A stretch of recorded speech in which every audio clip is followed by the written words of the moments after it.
আমার নাম সুমি। আমি বাংলাদেশের ঢাকা শহরের একটি এলাকায় থাকি। আমার বয়স ৩৫ বছর। আমার একজন ১১ বছরের ছেলে রয়েছে যার নাম রাহুল। রাহুল এখন স্কুলে পড়ে। আমার স্বামী ইমরান নারায়ণগঞ্জের একটি প্রাইভেট কোম্পানিতে কাজ করেন। আমাদের বাড়ির মালিক ফখরুদ্দিন আমাকে একেবারেই পছন্দ করেন না। যখনই তিনি ভাড়া নিতে আসতেন তখন তিনি আমাকে খুব অসম্মানজনকভাবে দেখতেন। আমাদের আর্থিক অবস্থার কিছুটা খারাপ ছিল। আমরা ঢাকার একটি ছোট্ট ভাড়াবাড়িতে বাস করছিলাম, যেখানে একটাই ঘর ছিল। ঘরের এই সংকীর্ণতায় আমাকে, রাহুল এবং আমার স্বামীকে একসাথে ঘুমাতে হতো। রাহুল কখনো ঘুম থেকে ওঠেনি, তাই আমি আর আমার স্বামী একে অপরের কাছে আসার খুব কম সুযোগ পেতাম। কিন্তু এক সকালে আমার স্বামী আর সহ্য করতে পারলেন না। সেদিন সকাল ঠিক ৯টা। প্রতিদিনের মতো আমার স্বামী অফিসে যাওয়ার প্রস্তুতি নিচ্ছিলেন। আজ অনেক দিন পর তিনি আমার কাছে আসার ইচ্ছা প্রকাশ করেন। তিনি বাথরুম থেকে বের হওয়ার পর হাসিমুখে বললেন, সুমি, আজ রাহুলের স্কুলের ছুটি। সে এখন ঘুমাচ্ছে। তুমি কি একটু সময় তোমার জন্য বের করতে পারবে? আমি লজ্জা পেয়ে বললাম, এটাই তো শেষ সুযোগ, কারণ রাহুল ঘুমাচ্ছে। আমরা ১০ মিনিট সময় পেলাম। শেষে আমি বললাম, এখন তুমি অফিসে যাও, নইলে দেরি হয়ে যাবে। সেই দিনটি খুব বিশেষ ছিল। আমার স্বামী অফিসের উদ্দেশ্যে বের হওয়ার আগে বললেন, সুমি, আমি কিচেনে ভাড়ার টাকা রেখেছি। বাড়ির মালিক হয়তো আসবে। কিছু পরে রাহুল উঠল এবং আমি তাকে নাশতা দিতে বললাম। নাশতা খেয়ে রাহুল বলে উঠল, মা, আমি বন্ধুদের সঙ্গে খেলতে যেতে পারি? আমি তাকে অনুমতি দিয়ে বললাম, ঠিক আছে, কিন্তু খেয়াল রেখো। রাহুল বের হয়ে যাওয়ার পর আমি বাড়ির কাজ শুরু করলাম। দুপুরবেলা যখন খানিকটা শান্তির মধ্যে রান্নার প্রস্তুতি নিচ্ছিলাম, তখন আচমকা মনে হলো যে আমাদের ঘরে ভাত নেই। পকেটে টাকার অভাব ছিল, ফলে আমাকে রেশনের দোকানে গিয়ে ভাত আনতে হবে। আমি ভেবেছিলাম, কিভাবে করব? আমার স্বামী যে টাকা রেখেছিল তার মধ্যে থেকে কিছু টাকা নিয়ে আমি রেশন দোকানে গেলাম। দোকানে গিয়ে ভাত কিনে ফেরার সময় মনে পড়ল, রান্না ও বাসার কাজ করার কারণে আমি এখনও স্নানও করতে পারিনি। আমি দ্রুত পরিস্থিতি সামলানোর চেষ্টা করতে লাগলাম। মনে মনে আশা করছিলাম, হয়তো আজ বাড়ির মালিক আসবে না। কিন্তু তখনই ভাবলাম, হয়তো এসে গেছে। একটু পরে আমি রান্না করার জন্য প্রস্তুতি নিচ্ছিলাম এবং হঠাৎ করে মনে হল, আমি এখনও স্নানও করতে পারিনি। তখন আমাকে খুব তাড়া ছিল, কারণ বাড়ির মালিকের আসার সম্ভাবনা ছিল। আমি দ্রুত রান্না শেষ করে নেবার চেষ্টা করছিলাম, যাতে সময় মতো স্নান করতে পারি। আমি ভাবছিলাম, আমার কিভাবে বাড়ির মালিককে বুঝাবো যে এখনও টাকার ব্যবস্থা হয়নি। ঠিক তখন আমার মনে পড়ল যে আমার স্বামী কিছু টাকা সেভ করেছে বলে বলেছিলেন। আমি দ্রুত রান্না শেষ করে না হলে নিতে উদ্যত হলাম। প্রথমে আমি দেখলাম ঘরে কিছু খাবার তৈরি হয়ে গেছে। তারপর প্যাকেটে থাকা সেই টাকা নিয়ে দ্রুত বেরিয়ে গেলাম। বাড়ির মালিক সাধারণত দুপুরে ভাড়ার জন্য আসতেন। আমি ভেবেছিলাম, এর মধ্যে হয়তো তিনি আসেননি, কিন্তু ঘড়িতে যখন দেখি ২টা বেজে যাচ্ছে, তখন আমার চিন্তা বাড়তে লাগল। আমি দোকান থেকে নিয়ে আসা ভাতের প্যাকেটটি মন দিয়ে রাখলাম এবং ভাবলাম, দ্রুত যদি বাইরে গিয়ে চেক করি।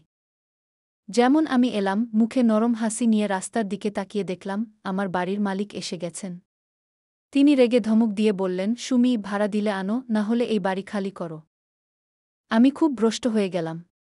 আমি তাকে বললাম, অনুগ্রহ করে একটু সময় দিন, আমি কাল পুরো ভাড়া দিয়ে দেব। কিন্তু তিনি কোনো কথা শুনলেন না।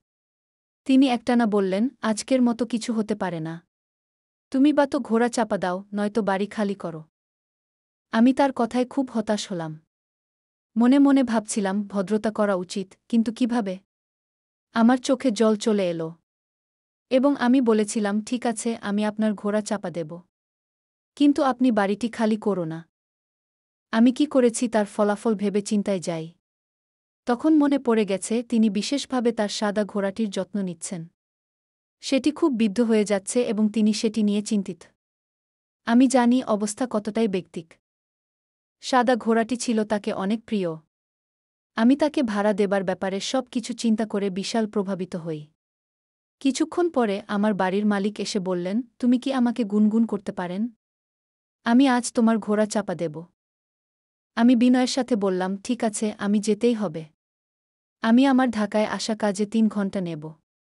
শেষ পর্যন্ত পরে তার ঘোড়ার কাছে গিয়ে হাজির হলাম।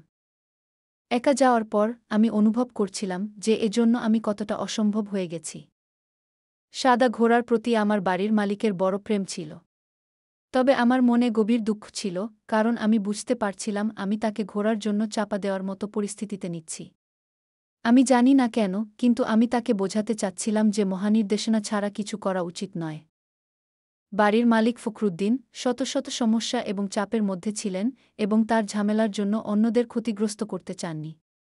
আমার স্বামীর মাসিক আয় আমি জানি, ঠিক সময়ে আমাদের ভাড়া না দেওয়ার সাথে আক্ষেপ।